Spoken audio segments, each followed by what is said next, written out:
Hi, I'm Dominic Villa, owner of the Villa Group at Summit Funding. Today we are here with the infamous Kerry Naslund Monday at Keller Williams, Oakland. If anyone has ever met Kerry or seen Kerry, you know that she is a phenomenal agent, and just as a testament to how phenomenal she is, how many transactions did you do last year? 61! That's insane. And so an average agent might do one a month, and she's 5 timesing that, whatever, quintupling, I think that's the technical term. It's a lot. It's a lot. Now, Kerry is, per her motto, not your average agent. And there's several things that make Kerry way above that average agent. And today we're going to try and focus on one of the things, because there are several. And so, Kerry, what do you think has been the biggest reason behind your success, your growth, your ungodly numbers that you put up each year, and ultimately makes you different from most of the other agents out in the market? Yeah, well, it's number one, it's just never being afraid to be myself. As you can see, I have tattoos. When I first got into this business, I even had piercings with those tattoos. I've never given in to conformity my entire life, and I decided that I wasn't going to start with real estate. And my hope was that I would attract the folks out there that didn't quite feel comfortable with the suits and the stilettos, and that's worked for me. Shoulder pads, no good. They're coming back.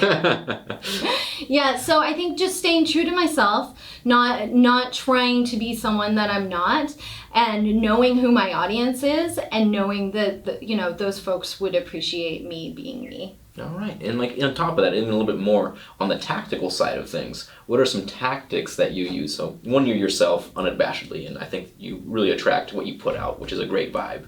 But on the tactical side of things, is there anything kind of behind the scenes or anything that you can also do that's a little different from other agents? Sure. So one thing that has always driven me is being, outside of the box, not doing what everyone else is doing. So I actually take a look at what everyone else is doing, and I do the opposite most of the time.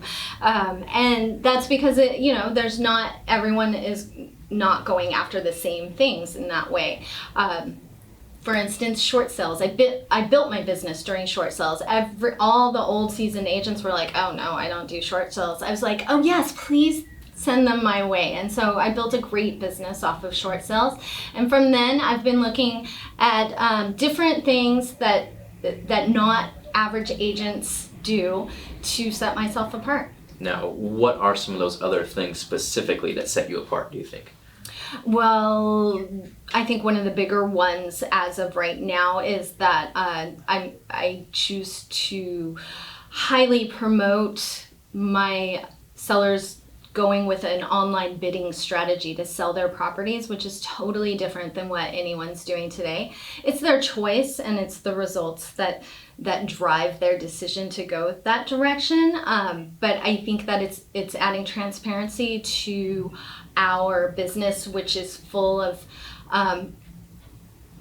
rumored, behind backdoor deals.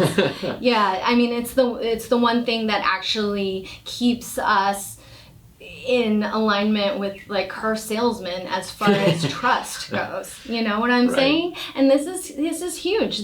Most people don't make more than 2 or 3 home purchases in their lifetime, and so because of that, they come in with a lot of baggage, perhaps from past experiences, or what their family went through, or what they've heard out there, or an uncle who was the slimy one that was in real estate, and they just have a lot of trust issues around it. And so adding transparency to the bidding process, I think, is going to be giving real estate agents a better name. Okay, so not only is it giving you a better name, but it's a tool for showing transparency on both fronts. Correct. And so it's good for the buyers, it's good for the sellers. And why is it that you're maybe one of the few agents out there that's using this right now, and probably the only one who's using it on a consistent basis? Because I don't know.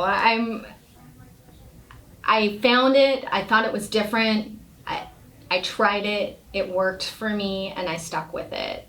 Okay. I'll try anything, and the stuff that works. All right. So a lot of it comes down to not being afraid of change and kind of attacking things head on that are new and exciting. Well, I'm excited by change. All right. I'm excited by technology. I'm excited about anything that's a little bit different. All right. And so that has all come together to really, like I said, put you in the position you're at right now. Yep, definitely not average. All right. I like it.